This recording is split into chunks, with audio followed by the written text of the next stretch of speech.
E é muito legal também que tem muitos projetos que nascem onde as pessoas simplesmente saem copiando todo mundo, né?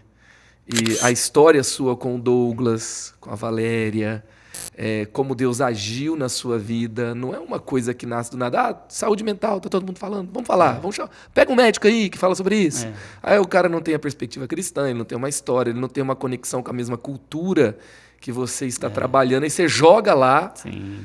E às vezes assim, né? A maioria das vezes não dá certo, mas quando dá certo, você fala, puxa vida, que coisa e eu percebo estranha. que Deus não desperdiça nada. Né?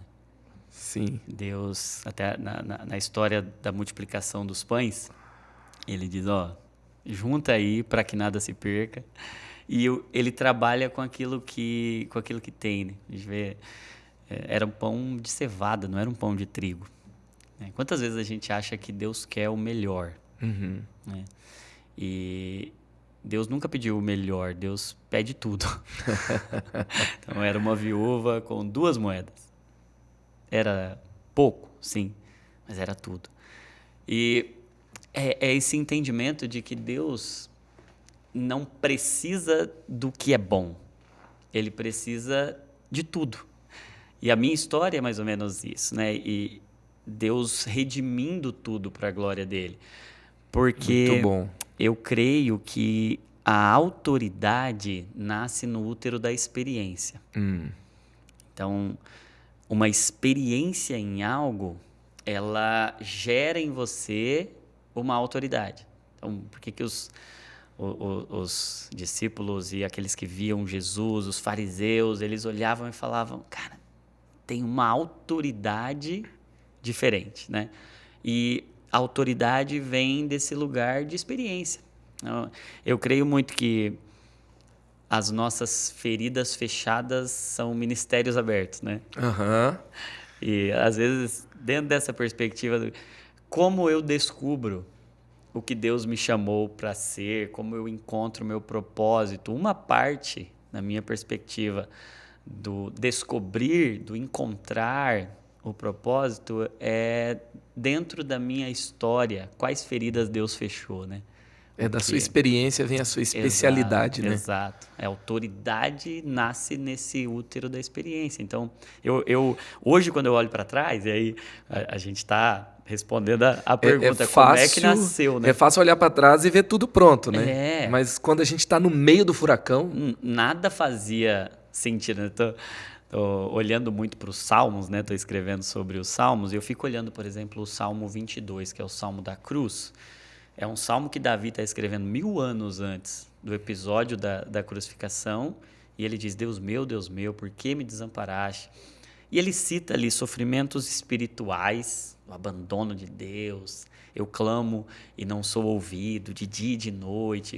Ele está falando de sofrimentos mentais, ele fala da angústia, ele fala do desamparo, ele fala de medo, de pavor, ele fala de um monte de sentimentos e ele fala de sofrimentos físicos, da desidratação, minha língua gruda no céu da boca, meu coração se derrete como cera, meus ossos estão todos enfraquecidos.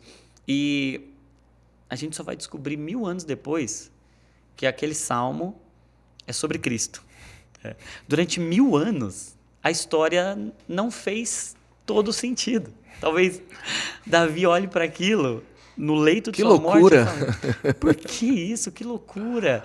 E é mais ou menos isso que a gente está falando, né? Eu olho para a história do meio, a gente não entende tudo. Por isso que nós não fomos chamados para entender tudo, mas para entregar tudo, né? O convite não é entenda tudo, é entregue tudo. Que pela fé você vai entender. Não é? Você vai entender e aí você vai ter fé. Hebreus 11 vai dizer, pela fé entendemos que os mundos foram criados pela palavra de Deus. Então, primeiro você entrega, depois você entende, né? Então, eu vejo que durante o processo todo, a única coisa que eu fiz foi não saber o que fazer, mas o que eu fiz foi não saber o que fazer, mas eu estava rendido. E eu creio que é isso. O diferencial foi a rendição. Porque eu creio que o caminho da redenção é a rendição. Quando eu me rendo, quando eu me entrego, E por que que o ápice da revelação de Deus ao mundo é Cristo? Deus amou o mundo de tal maneira que deu, entregou. O texto de Filipenses 2, que é um texto que eu até escrevo no livro Divinamente sobre ele, diz que haja em vós, que haja em vocês o mesmo sentimento que houve em Cristo Jesus. E a palavra para sentimento ali no original grego é pronel, é um padrão de pensamentos, é uma mentalidade. Tem até algumas traduções que vão falar de modo de pensar, ou de atitude, seja a atitude, o modo de pensar, o sentimento de vocês, o mesmo que houve em Cristo Jesus. E aí qual é esse sentimento de Cristo? É um sentimento de entrega.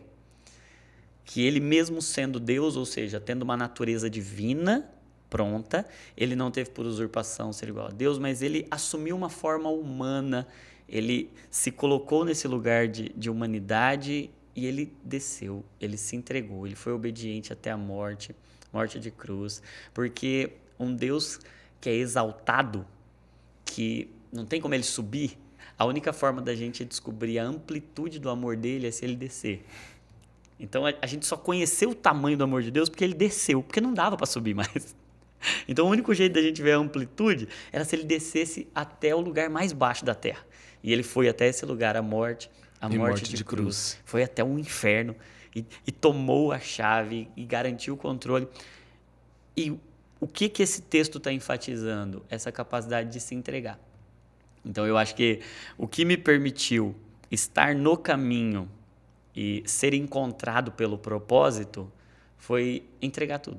Foi não segurar nada para mim. Foi, tá aqui, Senhor. O que eu tenho é morte.